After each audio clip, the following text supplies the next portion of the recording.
Berserk, the father of Japanese dark fantasy and Kentaro Miura's magnum opus, well known for its phenomenal characters, themes of sacrifice, and groundbreaking art. Berserk is more than just a manga, it's a landmark of both literary and artistic history, which inspired many Japanese media we love so much. Dark Souls, Dragon's Dogma, Castlevania, and Sword Art Online, apparently, all have some roots in Berserk. But what was Berserk before all of this? The praise of its art now is synonymous with your average Berserk discussion.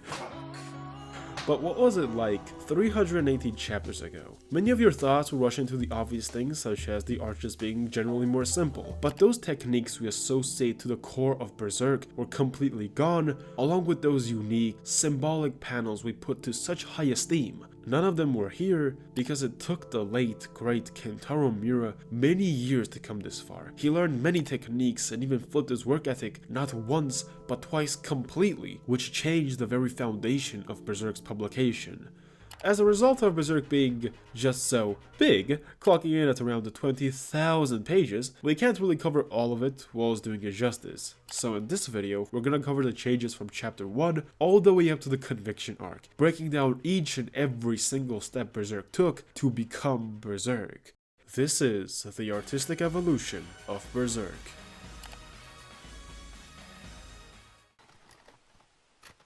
This is probably the most overlooked aspect of Berserk's style, as everyone talks about how realistic it is. But in reality, it had quite a few cartoony elements. Guts, for instance, had large eyes and the detail of his face was limited within the basic features. Same thing could be said about other characters, as faces overall were minimalistic and sometimes goofy. But unlike other manga, Berserk consistently tried to draw noses that weren't just two flat lines. On another note though, this is something strange I noticed. Like, in regular panels, Guts' face is normal in proportions, but the moment the camera zooms in, his eyes turn super big, whilst his face narrows significantly. Why does this remind me of Baki so much? Around the conviction arc, Guts gets a far more consistent design with smaller eyes, more detailed facial features, and the lack of the goofy close-up effect. These characters feel and look more alive, whilst being far more dynamic. Except for Father Mazgus. I don't know what the fuck happened here. Don't ask me. This is around the point where I start having a lot of trouble when it comes to identifying the actual changes, because these two are drastically different, right? But aside from the obvious shit, what actually changed? I just couldn't tell. So after smashing my head against the keyboard for an hour, trying to identify why one is god tier and the other one is not as much god tier, I came to two conclusions, and ironically, they were very subtle things. The expressions Guts would make, nearly unreadable gazes, or even the minute, seemingly insignificant detail Miura would apply to his face, gave Guts a lot more nuance, as previously, most of his expressions were heavily exaggerated and were prime targets for Discord emojis. Secondly, the faces just became more detailed, which allowed Miura to exhibit more nuance, as simple designs fundamentally allow for simpler expressions. You can't really ask this goofy goober to wear his life story. But what elevated this aspect even more was Kentaro Miura's understanding of anatomy.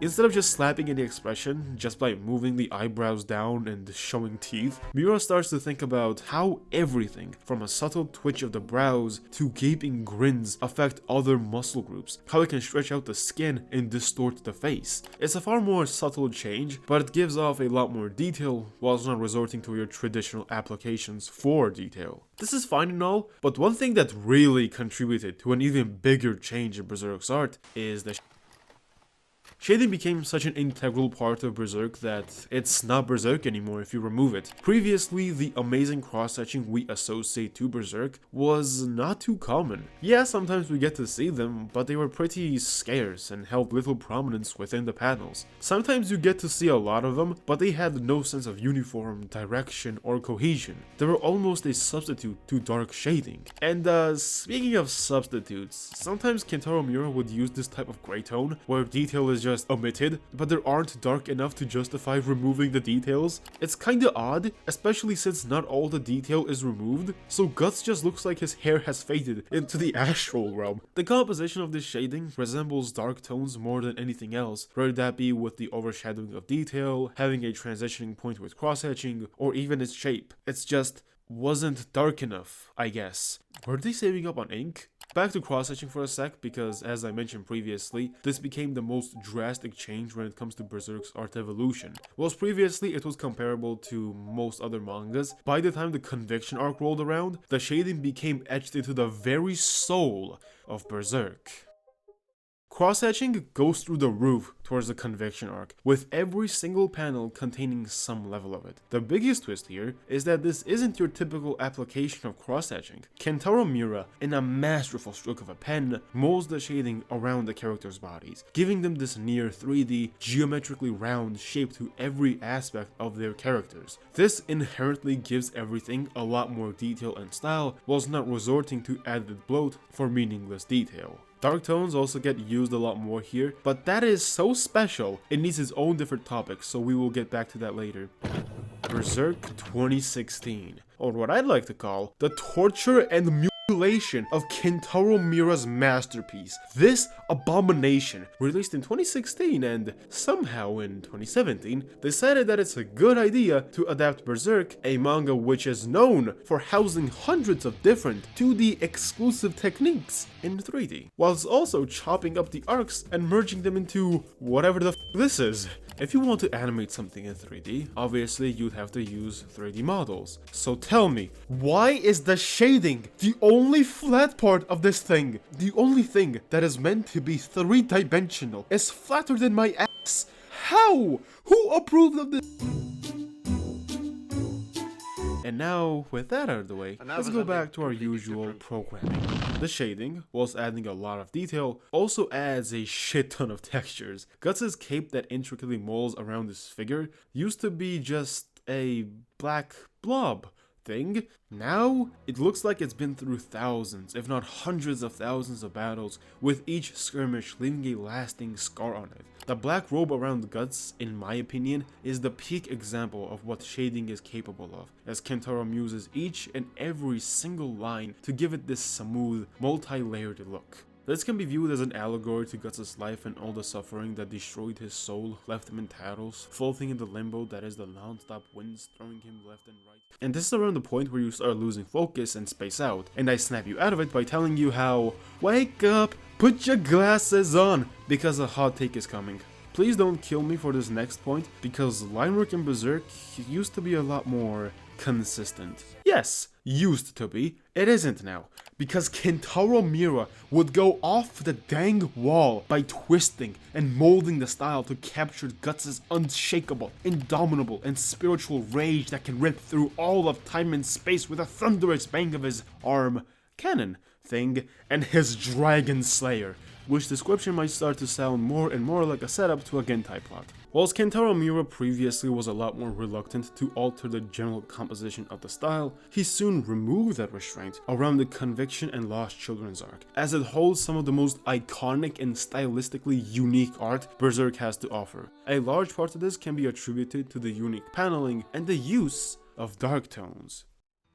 Kentaro Miura employs a far more spiritual and symbolic framework to tell stories and motion, drenching everything in these deep inky blacks as it conveys the literal and metaphorical fall into the abyss for these characters. He nearly never diverted from the tropes of manga paneling before, but later, each and every single panel conveys so much emotion and skill. The combination of pure artistic genius and ability to rapidly change the style allows Berserk to convey each and every single type of emotion on the spectrum. The best way I can put it into words is being able to convey visually unimaginable emotional states visually. Like, I don't know how he does it, man. This is so good. No manga I've ever read has depicted PTSD, trauma, terror, and rage so flawlessly without resorting to your traditional, oh, let me add a lot of lines and shout it. Now he's mad, guys. These panels are truly one of a kind and can barely be explained, let alone replicated.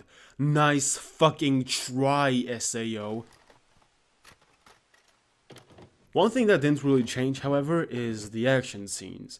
Finally, I can skip something ahead and just not die while I was reading this. Okay, I'm lying. but not really. In the Black Swordsman arc, while speedlines were used, it was not as common or plentiful. Sometimes we'd get to see this massive hunk of steel cut through the air, but other times we would only get to see a glimpse of where it started to swing and where it ended, without any middle ground to convey its trajectory.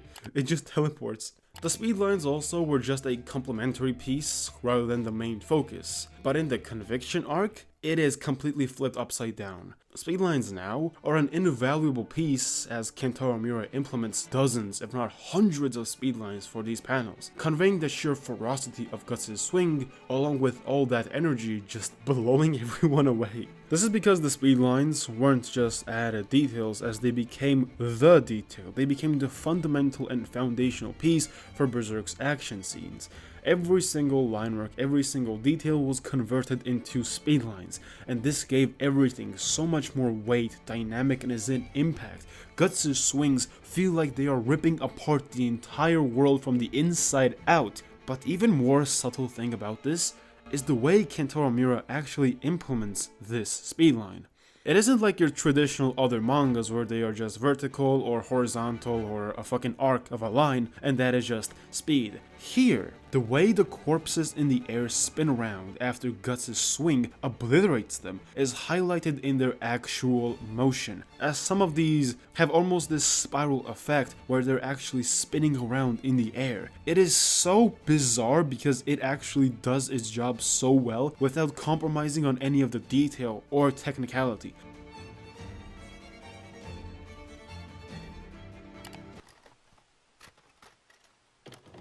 Before we go on to something very emotional, I want to state how this is the perfect representation and embodiment of just how far Berserk has come from chapter 1. Fittingly, it's one of the last panels of the Conviction arc. The amount of emotion, nuance, and artistic choices, complexity in its simplicity is absolutely masterful. Kentaro Miura was so dedicated and set on making every single panel as brilliant as it could have been. He added detail that couldn't even be picked up by the scanner, let alone the readers. Berserk was his love child after all. Berserk was his life's work, his magnum opus, and everything after the Conviction arc is different. The changes afterwards completely overshadow this entire video. From its release schedule, from the way it's actually drawn, all the way to the main mastermind behind it. Everything changed.